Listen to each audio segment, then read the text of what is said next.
الحمد للہ نحمده ونستعینه ونستغفره ونؤمن به ونتوکل علیہ ونعوذ باللہ من شرور انفسنا ومن سیئات اعمالنا من يهده اللہ فلا مضل له ومن يضلله فلا هادی له ونشهد ان لا الہ الا اللہ وحدہ لا شریک له ونشهد ان سیدنا محمدا عبدہ ورسولہ ارسلہ بالہدی ودین الحق لیظہرہ علی الدین کلہ وکفی باللہ شہیدا فصلی اللہ علیہ وسلم تسلیما کثیرا کثیرا اما بعد فاعوذ باللہ من الشیطان الرجیم بسم اللہ الرحمن الرحیم والفجر ولیال عشر والشفع والوتر واللیل اذا یسر هل فی ذلک قسم لذی حجر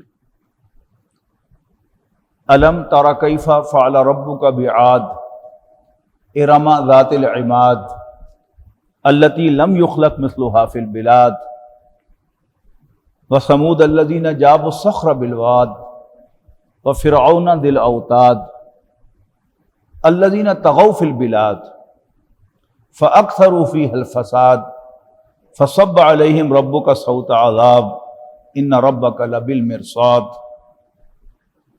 فاما الانسان اذا ما ابتلاه ربه فاکرمہ ونعمہ فیقول ربی اکرمن واما اذا ما ابتلاه فقدر علیہ رزقہ فیقول ربی اہانن کلا بل لا تکرمون الیتیم ولا تحاضون على طعام المسکین وتاکلون التراث اکلا لما وتحبون المال حبا جما کلا اذا دکت الارض دکا دکا وجاء ربک والملک صفا صفا وجیء یومئذ بجہنم یومئذ یتذکر الانسان وانى له الذکری یقول یا لیتنی قدمت لحیاتی فَيَوْمَئِذٍ لَا يُعَذِّبُ عَذَابَهُ أَحَدٌ وَلَا يُوثِقُ وَثَاقَهُ أَحَدٌ يَا أَيَّتُهَا النَّفْسُ الْمُطْمَئِنَّةُ ارْجِعِي إِلَىٰ رَبِّكِ رَاضِيَةً مَرْضِيَّةً فَادْخُلِي فِي عِبَادِي وَادْخُلِي جَنَّتِي۔ محترم بزرگوں، دوستو، عزیزوں اور بھائیوں، جیسا کہ آپ جانتے ہیں کہ قرآن مجید کی ترتیب نزولی ترتیب نہیں ہے۔ اللہ تعالیٰ کے ہاں اول روز سے یہ قرآن موجود تھا ایسے ہی جیسے ہے۔ پہلے اسے لوح محفوظ میں اتارا گیا، پھر اسے آسمان دنیا میں اتارا گیا پورا کا پورا، اور پھر آسمان دنیا سے یہ قرآن نبی اکرم صلی اللہ علیہ وسلم پر آہستہ آہستہ آہستہ آہستہ اتارا گیا، اس انداز سے کہ ساتھ ساتھ نبی اکرم صلی اللہ علیہ وسلم کو بتایا جاتا رہا کہ یہ آیات فلان جگہ پر جا کے فکس ہوں گی، وہ آیات جو ہیں وہ ادھر آئیں گی، یہ نازل ہونے والی آیات جو ہے یہ فلاں صورت میں فٹ ہوں گی، صورتوں کی ترتیب یہ ہوگی۔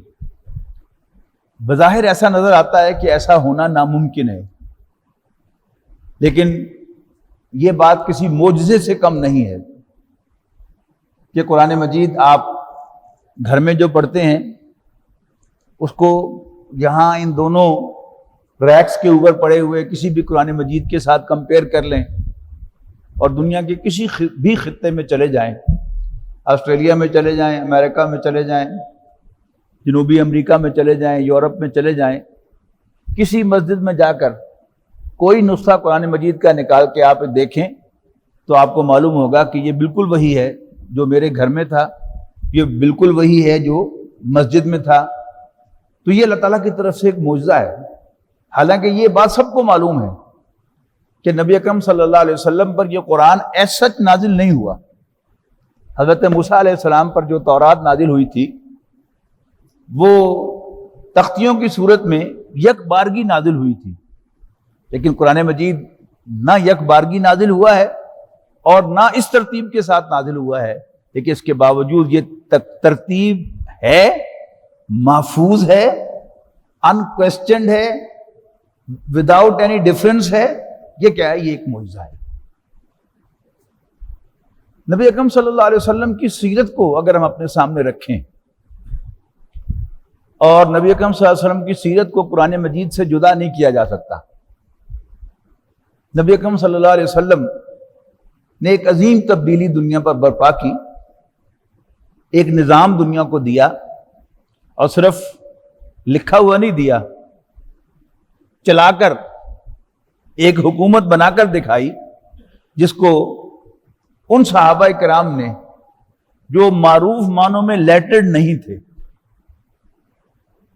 وہ آکسفورڈ کے گریجویٹ نہیں تھے، وہ ہارورڈ کے پڑھے ہوئے نہیں تھے، انہوں نے نہ بزنس مینجمنٹ میں نہ پبلک مینجمنٹ میں کوئی ماسٹرز نہیں کیا ہوا تھا، لیکن یہی قرآن ہے کہ جس نے ان کو اس قابل بنا دیا کہ وہ ایک بہت بڑی سلطنت کو چلانے کے اہل ہو گئے. حضرت عمر رضی اللہ تعالیٰ عنہ ایک مرتبہ اپنے دور خلافت میں حج سے واپس تشریف لا رہے تھے، تو ایک جگہ وہ لیٹ گئے اور زار و قطار رونے لگے. آپ نے فرمایا کہ میرے والد نے مجھے اونٹ چرانے کے لیے ڈیپیوٹ کیا اور اس جگہ پر میں سو گیا. تو میرے والد گرامی تشریف لائے اور انہوں نے مجھے بہت ڈانٹا کہ عمر تم کسی کام کی نہیں ہو. لیکن آج نبی اکرم صلی اللہ علیہ وسلم کی بدولت، ان کی تعلیم اور تربیت کی بدولت، اللہ تعالیٰ نے مجھے اتنی بڑی سلطنت کی فرما روائی کا اہل بنا دیا ہے. وہ اہلیت کہاں سے آئی؟ یہ ایک بہت اہم سوال ہے کہ نبی اکرم صلی اللہ علیہ وسلم نے جو ایک انقلاب برپا کیا، ایک تبدیلی برپا کی، ایک حکومت قائم کی، کس سے قائم کی؟ افراد کے ذریعے قائم کی. اور وہ فوج جو نبی اکرم صلی اللہ علیہ وسلم نے ترتیب دی تھی، اس کا سینٹرل کور وہ صحابہ تھے کہ جو قرآن مجید کی اصطلاح میں السابقون الاولون کہلاتے ہیں. پہل کرنے والے، سبقت لے جانے والے، لیڈ کرنے والے اور پہل کرنے والے. یہ مہاجرین میں سے بھی ہیں اور انصار میں سے بھی ہیں، یعنی مہاجرین میں سے بھی پہلے اور انصار میں سے بھی پہلے. ان کی تربیت نبی اکرم صلی اللہ علیہ وسلم نے کیسے کی؟ ہمیں یاد رکھنا چاہیے، یہ آؤٹ آف فوکس نہیں ہونی چاہیے بات، کہ جس طرح ہم تعلیم حاصل کرتے اور تعلیم دیتے ہیں، ایسا کوئی نظام نبی اکرم صلی اللہ علیہ وسلم نے قائم نہیں فرمایا تھا. کوئی کلاسز نہیں ہوتی تھی، کوئی لیکچرز نہیں ہوتے تھے، بلکہ میں تو یہاں عرض کر چکا ہوں کہ انبیاء کرام سے کسی موضوع پر کوئی لیکچر ثابت نہیں ہوتا. آپ واضح و نصیحت فرماتے تھے اور اسی سے لوگوں کے اندر موٹیویشن پیدا ہوتی تھی، ایمان لاتے تھے اور پھر وہ اپنے تن من دھن قربان کرتے تھے. نبی اکرم صلی اللہ علیہ وسلم کی ساری تعلیم قرآن مجید کی تعلیم تھی اور اس کے ذریعے سے واضح و نصیحت تھی. اب مکی قرآن یہ ہے اصل میں وہ پہلا قرآن کہ جس نے لوگوں کے اندر وہ تبدیلی پیدا کی ہے. یعنی انصار میں سے بھی پہلے تو وہی ہیں کہ جنہوں نے مکی قرآن پڑھا ہے. حضرت مصعب بن عمیر رضی اللہ تعالیٰ عنہ خود اہل مدینہ کی فرمائش پر نبی اکرم صلی اللہ علیہ وسلم کی طرف سے بھیجے گئے مدینہ منورہ، تو انہوں نے قرآن پڑھایا. اور وہ کون سا قرآن تھا؟ وہ مکی قرآن تھا. اگر واقعتا ہم آنکھیں کھول کر اور دل کے دریچے کھول کر اس مکی قرآن کو پڑھیں تو آج بھی میں آپ سے کہتا ہوں کہ شاید ہمیں اور کچھ پڑھنے کی ضرورت نہیں ہے. ہمیں ایک دم یہ قرآن آدمی سے انسان بنا دے گا اور ہم فرشتوں سے بھی آگے نکل جائیں گے، اور ہماری کیپیبلٹیز، ہماری صلاحیت زمین سے آسمان تک پہنچ جائے گی. آج میں نے انتخاب کیا ہے کہ میں قرآن مجید کی ایک سورت صرف ترجمہ آپ کو پڑھاؤں گا، لیکن آپ گواہی دیں گے انشاءاللہ کہ واقعتاً آپ میں تبدیلی پیدا ہوئی۔ یہ سورت فجر ہے، سورت کا نمبر ہے 89 اور یہ 30ویں پارے میں وارد ہوئی ہے، اور 30ویں پارے کی جو ساری صورتیں ہیں یہ بالکل ابتدا میں نازل ہونے والی صورتیں ہیں۔ اعوذ باللہ من الشیطان الرجیم، بسم اللہ الرحمن الرحیم۔ والفجر ولیال عشر، فجر کی قسم، فجر ہم سب جانتے ہیں، فجر کی نماز جب رات کا پردہ چاک ہوتا ہے اور دن طلوع ہونا شروع ہوتا ہے، وہ کیا ہے؟ وہ فجر کا وقت ہے۔ والفجر ولیال عشر، فجر کی قسم اور 10 راتوں کی قسم۔ والشفع والوتر، اور جفت اور طاق کی قسم۔ واللیل اذا یسر،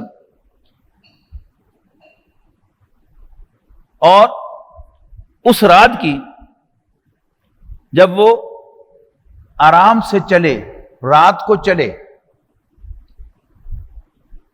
حل فی ذالک قسم لذی حجر، بس ایک تفصیلی نقطہ بتا دیتا ہوں کہ مفسرین کا تقریباً اس پر اجماع ہے کہ یہ جو 10 راتوں کا ذکر ہے یہ ذوالحج کی پہلی 10 راتیں ہیں۔ حل فی ذالک قسم لذی حجر، ان چیزوں کی قسم یہ عقل مندوں کے لیے ہے، سمجھ رکھنے والوں کے لیے ہے۔ مکہ مکرمہ میں رسول اللہ صلی اللہ علیہ وسلم کی تشریف آوری سے قبل بھی حج ہوتا تھا، اس کو ذہن میں رکھیے گا۔ اور یہ 10 راتیں جو تھیں یہ پہلے سے بڑی مقدس سمجھی جاتی تھی۔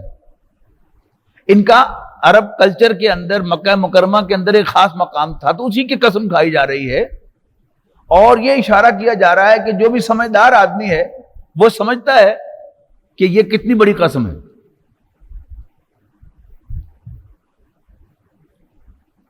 الم تر کیف فعل ربک بعاد، کیا تم نے کبھی غور کیا، کیا تم نے دیکھا کہ تیرے رب نے قوم عاد کے ساتھ کیا سلوک کیا؟ ارم ذات العماد، وہ جو ارم میں رہتے تھے، بڑے بڑے ستونوں والے۔ وہ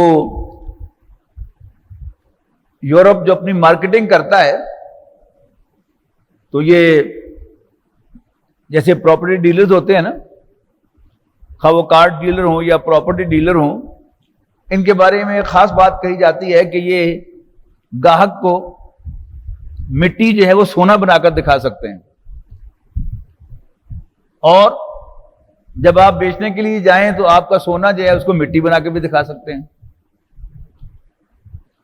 وہ غالباً اسپین ہے یا کون سی جگہ ہے جس کی علامت جو ہے وہ بڑے بڑے ستون ہے اور ایک ٹوٹی پھوٹی سی عمارت ہے، لیکن بارہ اسی کو وہ مارکیٹ کرتے ہیں کہ یہ بھی کوئی دیکھنے کی چیز ہے۔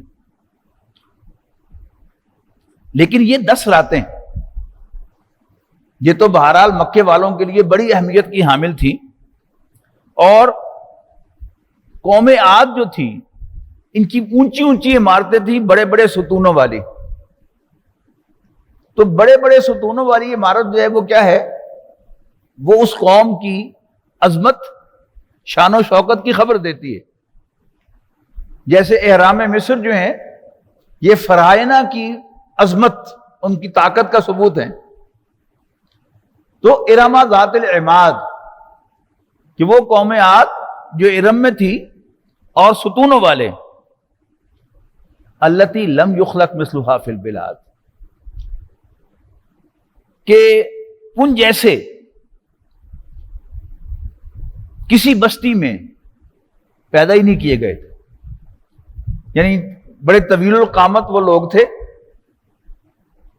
اور ان کی عمارتیں بڑی مضبوط تھیں، لیکن اشارہ کیا ہے کہ وہ ساری عمارتیں کیسے جو ہے وہ ویران ہو گئیں، بیکار ہو گئیں۔ وَثَمُودَ الَّذِينَ جَابُوا الصَّخْرَ بِالْوَادِ، یعنی قوم سمود نے اونچے اونچے ستون کھڑے کر کے عالی شان عمارتیں بنائی تھیں. قوم سمود نے پہاڑ کاٹ کر ان کے اندر گھر بنائے تھے. یعنی سبق سیکھتے ہوئے کوئی آندھی آئی اور وہ اڑا کر لے گئی، اور پہاڑ کے اندر جو گھر ہے اس پر آندھی اثر انداز نہیں ہو سکتی. اللہ تعالیٰ نے جو مختلف قومیں تباہ کی ہیں جن کا قرآن مجید میں بار بار ذکر ہے، وہ ایک ہی طریقے سے تباہ نہیں ہوئی. کوئی بارش اور سیلاب سے تباہ کی گئی، کوئی زلزلے سے تباہ کی گئی، کوئی زوردار آواز سے تباہ کی گئی،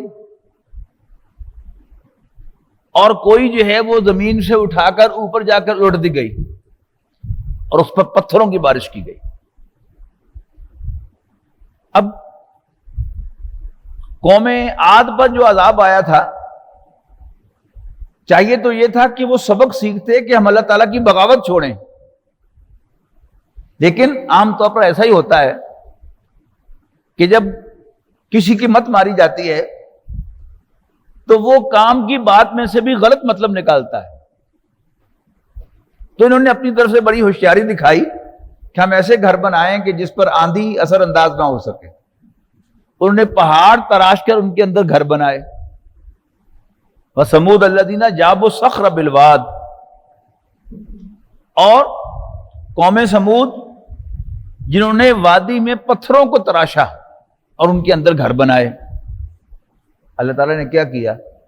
زلزلہ، ایک زوردار دھماکہ، اور وہ وہی اوندے منہ پڑے رہ گئے. وَفِرْعَوْنَ ذِي الْأَوْتَادِ، اور میخوں والا فرعون.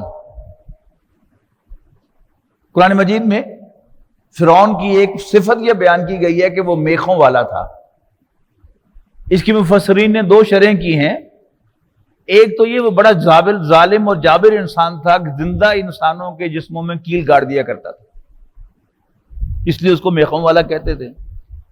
دوسری مفسرین نے وضاحت یہ کی ہے کہ اس کی فوج اتنی زیادہ تعداد میں تھی کہ صرف فوج کے خیموں کی جو لٹ تھے، جو قلعے تھے، ان کو اٹھانے کے لیے بھی ایک فوج چاہیے ہوتی تھی، اس لیے اس کو میخوں والا، کیلوں والا کہتے تھے.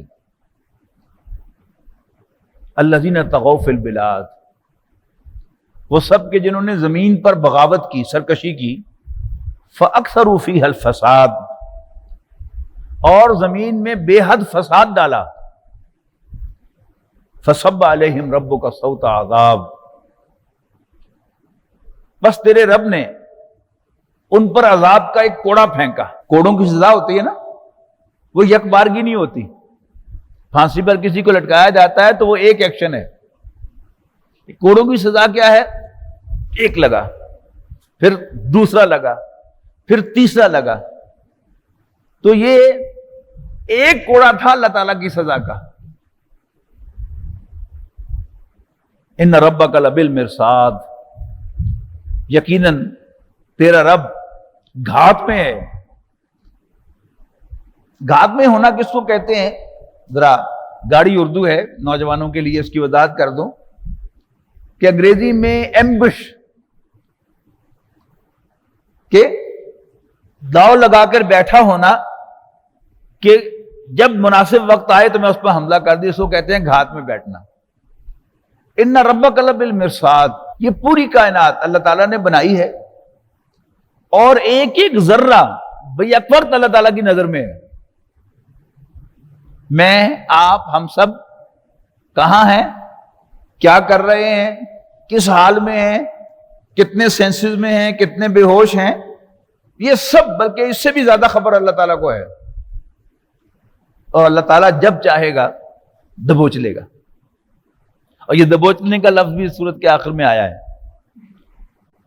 اس کے بعد ایک بڑی زبردست بات کہی گئی ہے. وہ کیا ہے کہ اللہ تعالیٰ نے اس دنیا میں جو ہمیں بھیجا ہے، آزمانے کے لیے بھیجا ہے. سورت ملک کے آغاز میں فرمایا تبارک الذی بیدہ الملک وہو علی کل شیء قدیر. برکت والی ہے وہ ذات جس کے ہاتھ میں بادشاہی ہے اور وہ ہر چیز پر قادر ہے.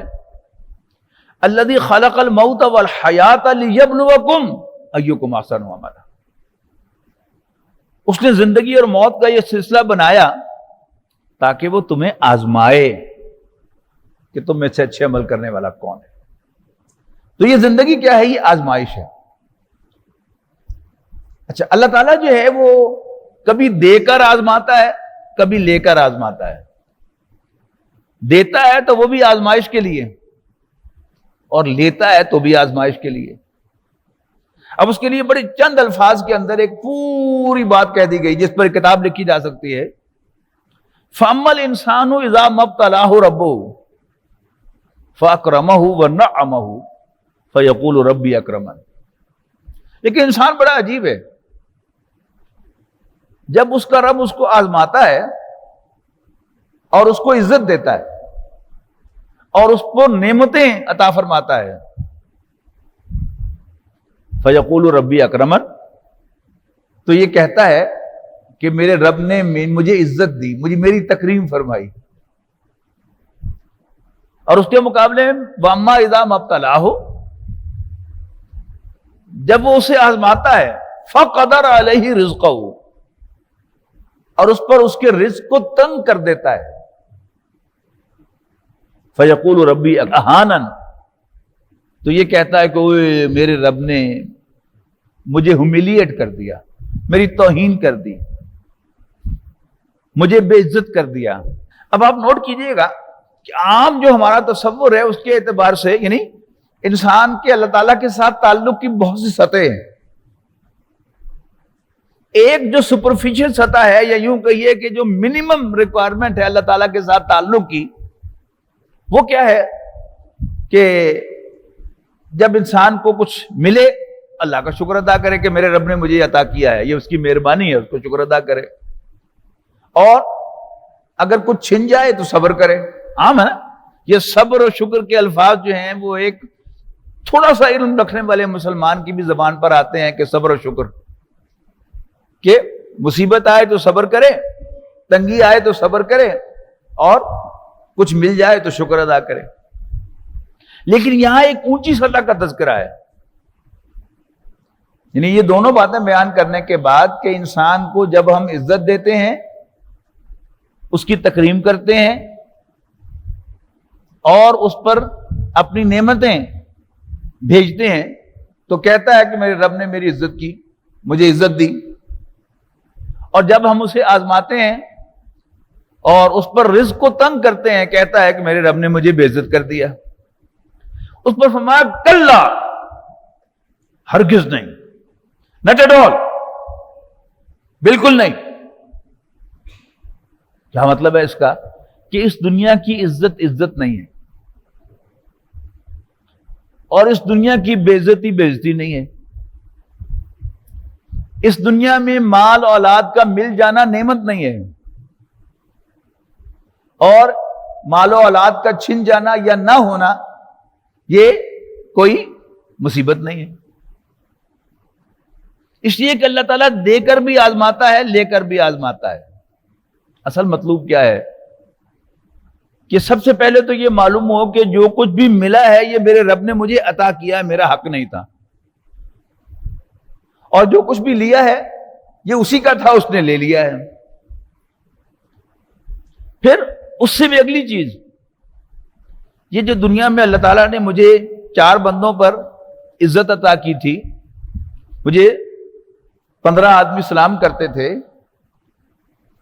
بہت سے لوگ جو ہیں وہ میرے سے ہاتھ ملا کر خوشی محسوس کرتے تھے، بہت سے لوگ مجھ سے ملاقات کر کے تصویر بنانا چاہتے تھے، سیلفی بن جائے کہ میں فلاں سے ملا تھا.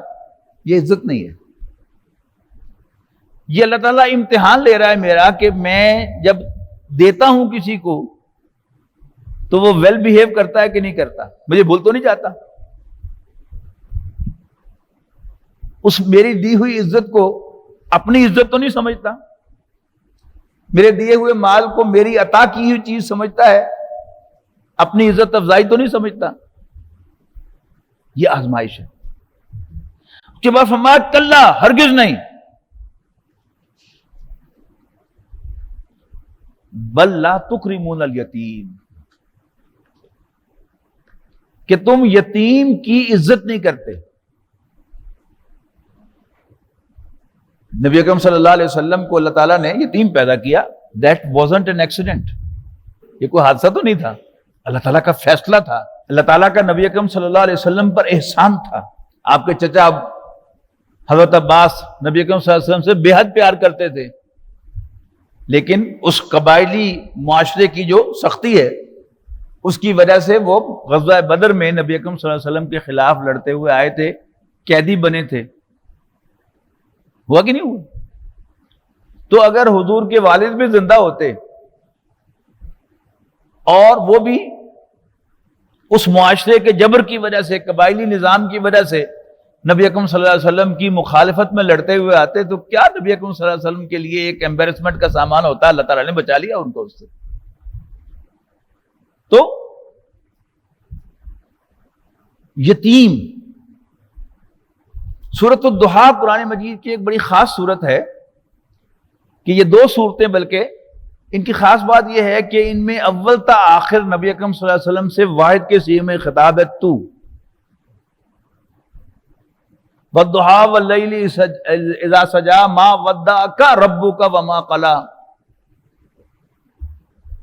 وللآخرۃ خیر لک من الاولی ولسوف یؤتیک ربک فترضی. جن حضرات کو تھوڑی سی بھی عربی آتی ہے وہ سمجھیں گے کہ یہ تو ہے واحد کے صیغے میں. الم یجدک یتیما فآوی، کیا اللہ تمہیں یتیم نہ پایا اور تمہیں پناہ دی، تمہیں پروٹیکٹ کیا. اور اس سورت کے آخر میں کیا ہے؟ فَأَمَّا الْيَتِيمَ فَلَا تَقْهَرْ. تو جب بھی یتیم تمہارے سامنے آئے تو اس پر سختی نہ کرنا. وَأَمَّا السَّائِلَ فَلَا تَنْهَرْ، اور کوئی مانگنے والا آئے تو اس کو ڈانٹنا مت. تو یہاں کیا کہا جا رہا ہے کہ جب انسان یہ بات بھول جاتا ہے کہ اللہ تعالیٰ نے مجھے جو مال دیا ہے یہ میرا امتحان لینے کے لیے دیا ہے کہ میں اس میں غریبوں، مسکینوں، یتیموں کا حق پہچانتا ہوں کہ نہیں پہچانتا. اللہ تعالیٰ کا اس پر قادر نہیں تھا کہ ہم سب کو ایک ہی جیسا بنا دیتا. کوئی تو ہے نا مقصد کہ اللہ تعالیٰ نے ہم میں سے کچھ کو صاحب حیثیت بنایا، صاحب ثروت بنایا، اور کچھ کو ان کا محتاج بنایا. کیوں؟ اگر یہ بات سمجھ میں آئے گی تو پھر یہ کیفیت نہیں ہوگی بل لا تکرمون الیتیم، لیکن تم یتیم کا اکرام نہیں کرتے. ولا تحاضون علی طعام المسکین، اور تم ایک دوسرے کو، مسکین کو کھانا کھلانے کی تلقین نہیں کرتے. معلوم ہوا کہ یہ کرنے کا کام ہے کہ ہم اپنی گفتگوؤں میں، اپنی محفلوں میں ایک دوسرے کو ترغیب دلائیں کہ بھئی کھانا کھلایا کرو مسکینوں کو. اب تو الٹا کام ہو گیا نا. مسجد میں کوئی سائل ہو، آپ ذرا تھوڑی سی اس کی ہینڈسم امداد کر دیں تو مسجد کے نمازیوں میں سے کوئی صاحب جو ہے وہ آپ سے بحث کرنے لگے کہ یہ آپ کیا کرتے ہیں، آپ تو پروموٹ کر رہے ہیں بیگری کو. قرآن مجید کیا کہہ رہا ہے؟ کلا بل لا تکرمون الیتیم ولا تحاضون علی طعام المسکین وتاکلون التراث اکلا لما، اور تم مرے ہوئے شخص کا مال، یہ میراث اس کو کہتے ہیں نا، اور تم میراث کو سمیٹ کر کھا جاتے ہو ساری کی ساری. جب کوئی شخص فوت ہوتا ہے تو اس کا مال مال غنیمت نہیں ہے.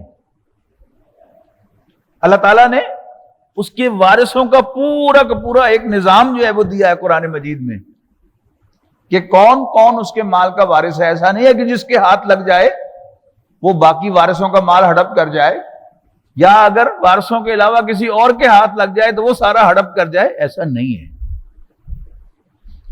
اور یہ مومنٹ جو ہے کہ آپ کے ہاتھ میراث کا مال لگا، یہ بھی آپ کی آزمائش ہے.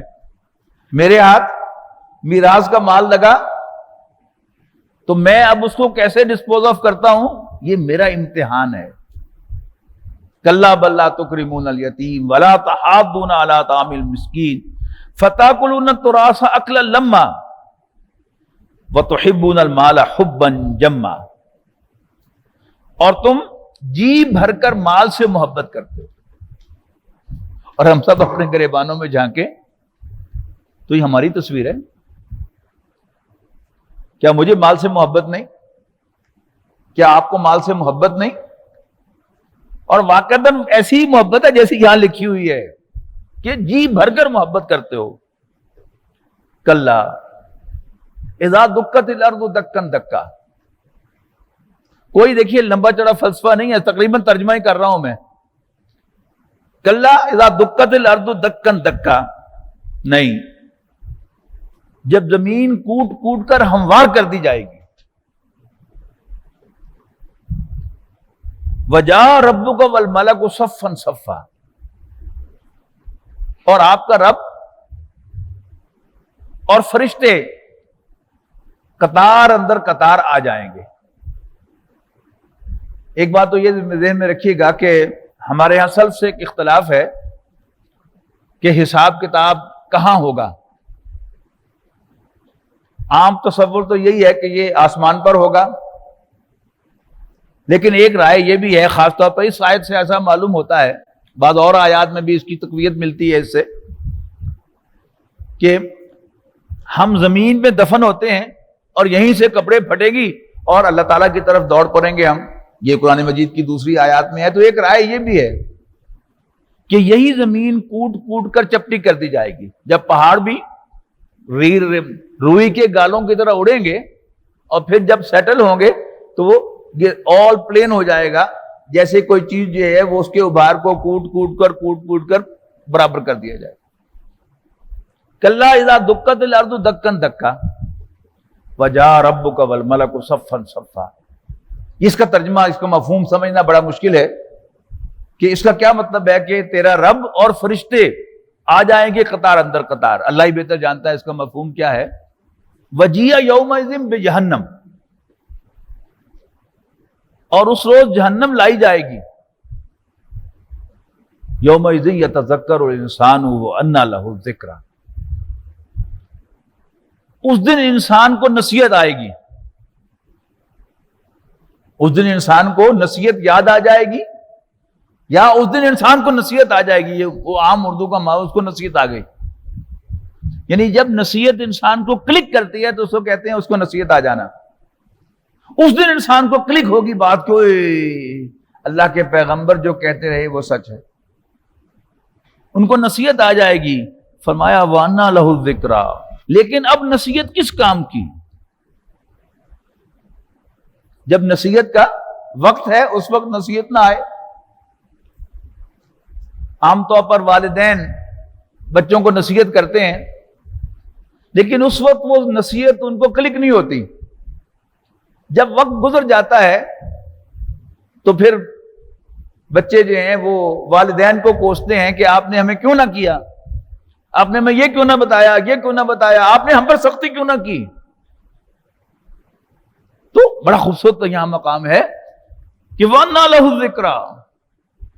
لیکن اب نصیحت کس کام کی؟